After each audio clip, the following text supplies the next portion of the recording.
Hello friend, welcome back to my channel. আশা করছি খুব ভালো আছো, সুস্থ আছো।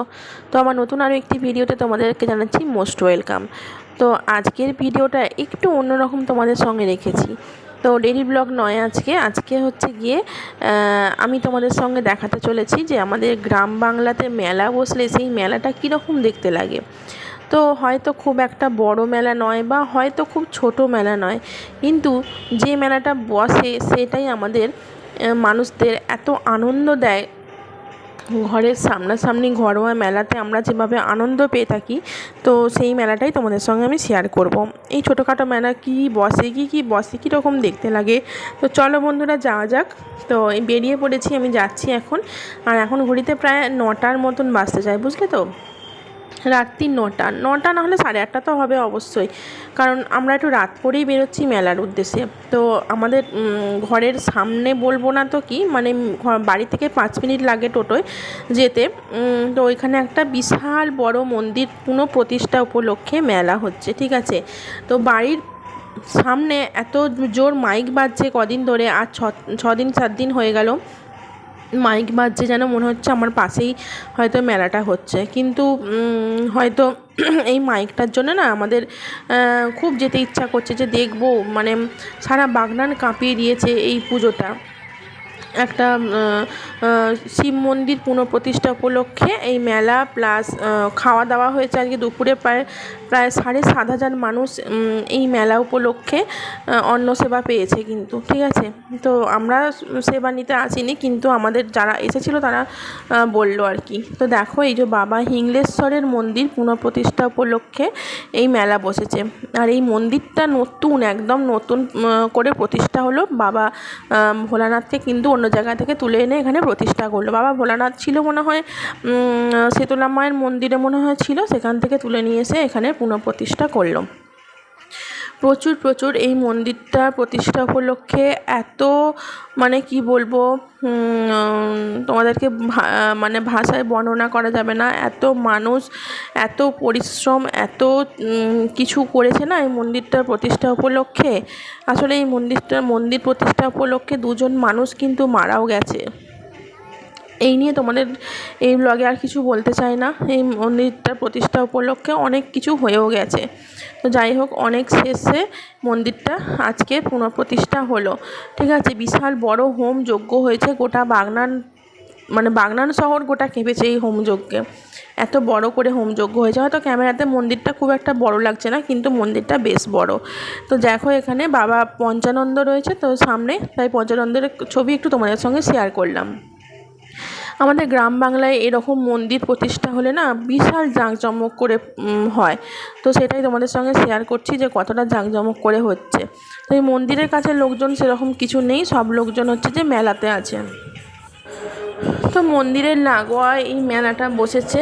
মেলাটা খুব একটা বড় নয়, কিন্তু যে মেলাটা নাকি বসার কথা ছিল পরে শুনলাম সেই মেলাটা বসেনি কোনো এক কারণে। মানে যে কন্ট্রাক্ট নিয়েছিল সে মেলা দিতে পারেনি কোনো একটা কারণে, ওয়েদার খারাপের জন্য। তো আমি সেটাই শুনলাম। তারপরে মেয়ে তো বায়না করলো এই ছোটো ট্রেনটাতে চড়বে বলে, টয় ট্রেনের মতন। তো ওকে নিয়ে ওই যে বসিয়ে দিলাম, ও টয় ট্রেনটা চড়ছে আর নিজে খুব মজা পাচ্ছে। আর আমারও দেখে ভীষণ ভালো লাগছে।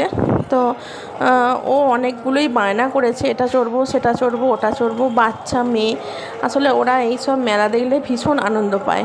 তো আমার শ্বশুরবাড়ির আগে এরকম মেলা যখন যেতাম না, তখন আমার বড় মেয়ে ছোটো ছিল, তখন ও এসব চড়ে খুব মজা পেত। তো এখন আমি পুরোনো দিনগুলো আর কি মনে পড়ে যাচ্ছে আমার, যেহেতু এখন ছোটো মেয়ে এইসব দেখে আনন্দ পাচ্ছে, তাই আমি আর পুরোনো দিনগুলো খুব মনে পড়ে যাচ্ছে। তো মা এসেছে, আমি, আমার 2 মেয়ে, তোমাদের দাদা, আমরা কজন মিলে একসঙ্গে মেলাতে এসেছি। তো দেখছি যে মেলাতে আর কি বসেছে। তো দেখলাম দোকানদানি খুবই কম, কারণ বললাম না যে কন্ট্রাক্ট নিয়েছিল সে দোকান বসাতে পারেনি, ওয়েদার খারাপের জন্য। বৃষ্টি হয়ে গিয়েছে না মেলাতে। তো আমাদের বিকেলবেলাটা রোদ দিয়েছে, বিকেলবেলাটা পুরোটা শুকনো, কিন্তু সকালবেলা বা তার আগে থেকে কিন্তু 2 দিন ধরে ভীষণ বৃষ্টি হয়েছে। আর এখানে দেখো একটা বিরাট বড় স্টেজ করেছে। তো এই স্টেজে আজ 1 সপ্তাহ ধরে এই স্টেজ জুড়ে ওদের প্রোগ্রাম চলবে। তো এখনও প্রোগ্রাম চলছে, কি চলছিল, নাচ হচ্ছিল বলে মনে হয়। তো একটুখানিটা দেখলাম, মনে হয় নাচ হচ্ছিল। তারপরে এখানে আইসক্রিমের দোকান দেখতে পাচ্ছ। তো আইসক্রিমের দোকানটা 10 টাকার জিনিস 30 টাকায় বিক্রি হচ্ছে, ঠিক আছে। আর এখানে নাগরদোলাটা খুব একটা বড় নয়, মোটামুটি ছোট, কিন্তু ওই যে আমার মেয়ে চড়বে বলে খুব বায়না করেছিল। তো আমি একদম নাগরদোলা থেকে 50 হাত দূরে ভাই, আমার নাগরদোলা দেখলে পারেই মাথা ঘোরে, আর চড়া তো দূরের কথা। তো যাই হোক, নাগরদোলা চড়বো সেটা ভুলেও কোনোদিনও ভাবি না। তো আমি মেয়েকে চড়তে দিলাম না। তো অবশেষে একটা অনেক খোঁজ করে ফুচকার দোকান দেখতে পেলাম। ফুচকাও নাকি বসতে দেয়নি, কারণ যে কন্ট্যাক্ট নিছিল সে অন্য কোনো দোকান এখানে বসতে দেয়নি, কারণ সে সব টাকা পয়সা দিয়ে দিয়েছিল। বুঝতেই পারছো এই সব টাকার খেলা। তো যাই হোক, ফুচকা একটুখানিটা খেলাম, খুব একটা ভালো লাগেনি, টেস্ট নয়, মোটামুটি তবু মেলা এলে একটু ফুচকা না খেলে হয়? তো ফুচকা না খেলে মেলা বলে মনেই হয় না। তো অল্প একটু করে মেয়েতে আমাদের দুজনে মিলে ফুচকা খেয়ে নিলাম। তারপরে এখানে বিক্রি হচ্ছিল চানা মাখানো। চানা বলতে মটর, গ্রিন কড়াই যেটা বলে, ওই মানে একটু শক্ত শক্ত টাইপের। তো ওইটা মাখানো বিক্রি হচ্ছিল, প্লাস আর একটা কি মাখানো, বাদাম মাখা বিক্রি হচ্ছিল। তো আমরা একটু কড়াই মাখা খেলাম। তারপরে তোমাদের দাদা ভুট্টা খাচ্ছিল, সে আমাকে জোর করে একটু দিল। আমার ভুট্টা খুব একটা ভালো লাগেনি, একদম অপছন্দ। কিন্তু ভুট্টা তো কিছুই স্বাদ লাগে না খেলে, কিসের জন্য খায় আমি তো কিছু বুঝতে পারি না। তো যাই হোক, ওর খুব পছন্দ নাকি ভুট্টা, ওর ভালো লাগে। তো খাচ্ছি না, আমাদেরকে একটু দিল আর কি। তো দাঁড়িয়ে থাকবো কেন, একটুখানিটা মুখটা চালালাম। মেলায় যতক্ষণ দেখবে মুখ চালানো যায় ততক্ষণই নিজের একটা ভালো লাগে। তো যাই হোক, মেলাতে ঘুরছি তো, মানে কাপড়টা আমাকে হাত দিয়ে ধরে ধরে ঘুরতে হচ্ছে, কারণ প্রচণ্ড কাদা, বুঝলে তো।